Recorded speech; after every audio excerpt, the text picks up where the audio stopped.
most of it is really sweet. First of all, I left Nebraska when I was about 23 years old and went to the East Coast.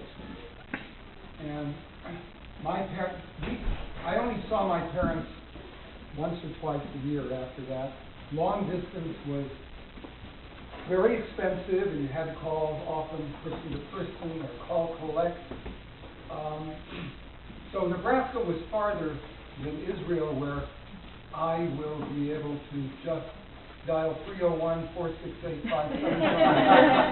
and it's a local call, and I can talk as long as I want. And my parents never got to know my children, Liz and Sarah, the way Sarah and Tal have given me the gift, and Margaret and Judy and Bill, the gift of being able to be there with their grandchildren growing up in the same city.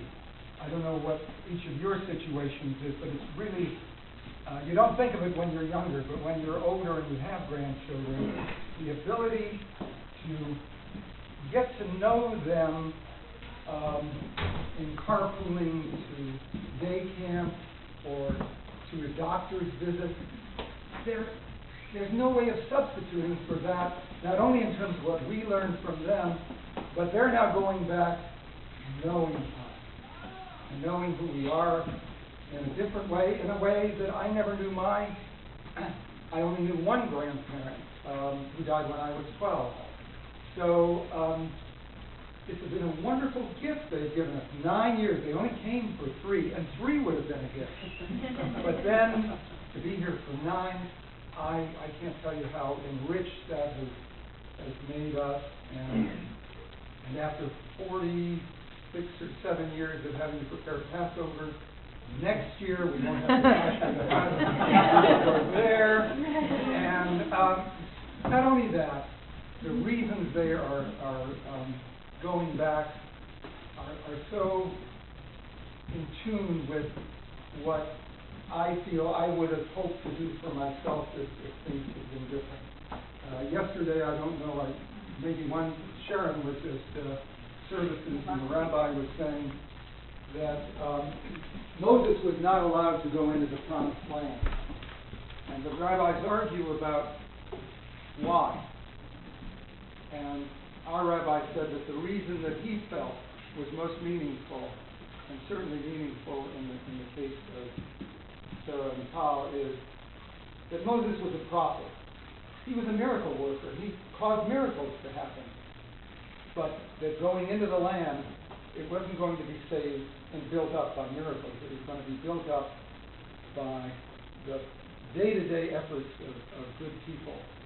And I'm sure you've all talked to them about the reasons they're going. And those, to be able to make that kind of contribution is a wonderful thing. So I've gone on long enough. I wasn't planning to say anything, but it's. Put that in our family. So thanks. Oh, and also to have friends here who go back to kindergarten, some who go back to high school. We had one here tonight who introduced Sarah and Tal to each other in Israel. And then to have 70% of the people here, friends that Sarah has made in the last, Sarah and Tal have made. Forgive me, you know how it is with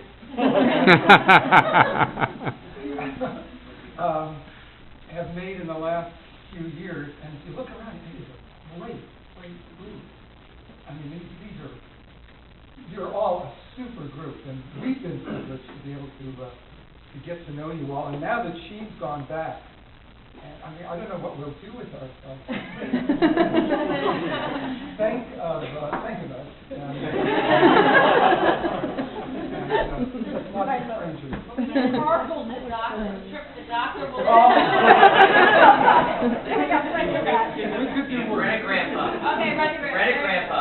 I need carpool for camp this week. I want to say, while everybody's quiet, really quickly, organizational things. So if you haven't come across my computer on the other side of the wall, my Palm Pilot thing is open. please make sure I have your accurate and current and complete information there, because I probably am missing some, and some is wrong and old and who knows what. There's a little digital recorder that's roaming around if anybody wants to record anything for us. Folder A, it says in the back, folder A, Sarah, folder B, Paul, and folder C is the kids. I can tell you how it works, but anyway, it's making its way around. We'd love to listen to you on the plane. That goes back to when I first made Aliyah in 1990, and we had an open house, and I had people do that, and I got to enjoy it, bawling my eyes out the whole ride over, listening to friends. Lauren, I think, who's staying on it. I just got through it this time. And so everybody knows that we'll send out contact information, but I'm telling everybody our local 30, as my dad said, 301-468-5756 number. As soon as we have a broadband connection, we'll be ringing in our home in Farsaba 7 hours later. Not 7 hours later when you call, but 7 hours later from here. Please, please use it. Take advantage of it, because we're only a phone call away. And a Skype and a email and all the other incredible technological advances that make it a very different picture than when I first used digital 20 years ago. Okay, one more logistical thing. There's a live here, and there's a really